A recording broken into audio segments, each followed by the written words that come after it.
सृष्टि बचपन से ही दिखने में सुंदर नहीं थी, लेकिन अमीर बाप की बेटी सृष्टि पर उसकी माँ जान छिड़कती।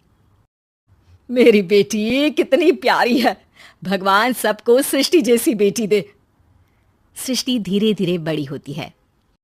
एक दिन सृष्टि की सहेली कहती है, तू दिखने में कितनी अजीब सी है, लेकिन मैं जानती हूँ हम सब में सबसे अच्छी शादी तो तेरी ही होगी। तेरे पापा अमीर जो हैं। और बता नहीं सकते यार, दहेज तो हर कोई देता है, ये क्या ज्यादा ले जाएगी अपने पति के लिए? अरे बड़े शहर में कोठी है इसके पापा की। अरे पापा की है ना, कौन सी इसकी है? इसकी होती तब तो कोई भी लड़का इससे शादी कर लेता। अरे पापा की मतलब पापा की है तो मेरी ही है ना? किसने कहा? अब तेरी तो तब होगी ना जब तेरा भाई ना हो। वैसे भी शादी के बाद सारी प्रॉपर्टी भाई के नाम होती है।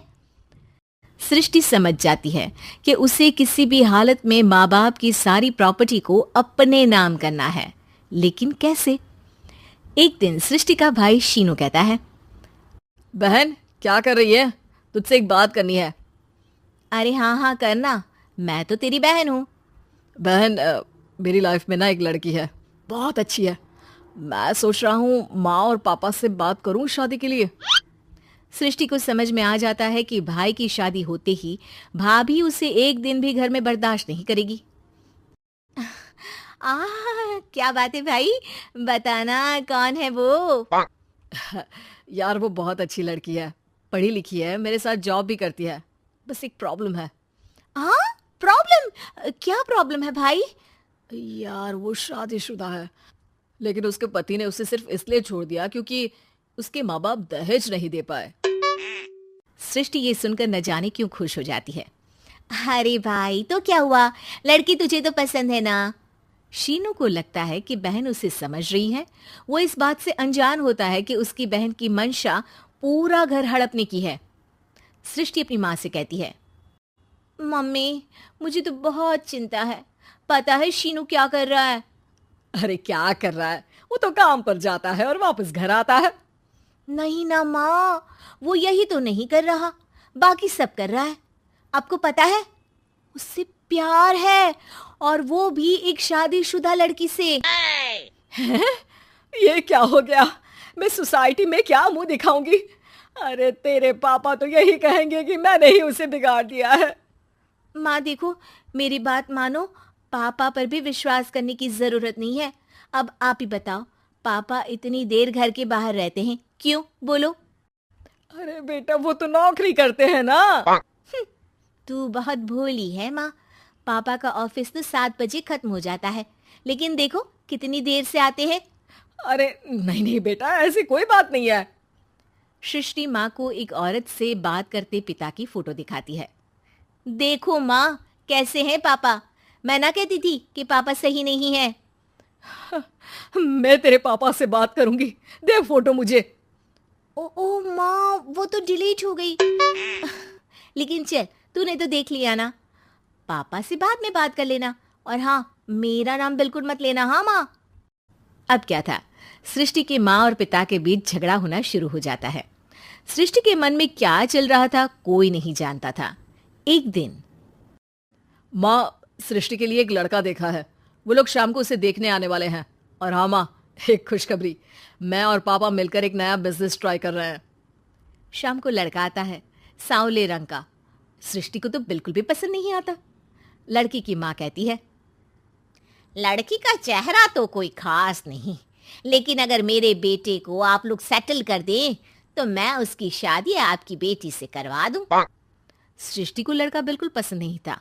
उसे भाई पर गुस्सा आ जाता है। लड़के वालों के जाने के बाद कहती है, माँ देखा शीनू मेरे लिए कैसा लड़का लेकर आया, न दिखाने लायक न सुनने लायक, सेटल भी नहीं, वो भी हम करे। अरे माँ मैं जानती हूँ ये मेरी शादी किसी भी घर में क्यों करवाना चाहता है। अरे कैसी बात कर रही है बहन? तूने तो देखा ना, लड़के को मैंने ही मना कर दिया तुझसे शादी के लिए। जिसने लड़का बताया था उसने उसकी बहुत तारीफ की थी। बात आई गई हो जाती है, लेकिन सृष्टि का मन शांत नहीं होता। क्या करूं, कुछ समझ में नहीं आ रहा। मेरी शादी हो गई तो ये लोग पूरी प्रॉपर्टी शीनू के नाम कर देंगे, मेरे हाथ तो कुछ लगेगा ही नहीं। तभी सृष्टि को आइडिया आता है। वो किसी वकील को फोन करती है। जी देखिए, अगर आपके मम्मी पापा का तलाक हो जाता है तो आपके पिता की आधी प्रॉपर्टी आपकी माँ के नाम हो जाएगी, फिर उसे वो किसी को भी दे सकती है। सृष्टि अब माँ को बेटे के खिलाफ भरती है। माँ, शीनू पर नजर रखा करो, वो जिस लड़की के प्यार में है ना वो शादीशुदा है। यहाँ आएगी, सारा पैसा रुपया जमीन जायदाद सब हड़प लेगी। पापा का भी हाल तुमसे छुपा नहीं है। ऐसा ना हो कि मैं और आप एक दिन सड़क पर भीख मांगे। हे भगवान, मैं तो जीते जी मर जाऊंगी अगर ऐसा हो गया तो। ऐसा हो गया नहीं माँ, ऐसा ही होगा। अभी समय है, आगे का सोच लो। मैं तो कहती हूँ पापा से आधी प्रॉपर्टी लेकर अलग हो जाओ। पापा की आधी प्रॉपर्टी भी हम लोगों को अगर मिल जाती है ना तो अगले 7 जन्म सफल समझो। बेचारी माँ बेटी के कहने पर पति से तलाक लेकर अलग हो जाती है। सृष्टि अब पैसों से गाड़ी और अपने दूसरे महंगे शौक पूरे करने लगी। उसके दोस्त भी उसके पैसे इस्तेमाल करते।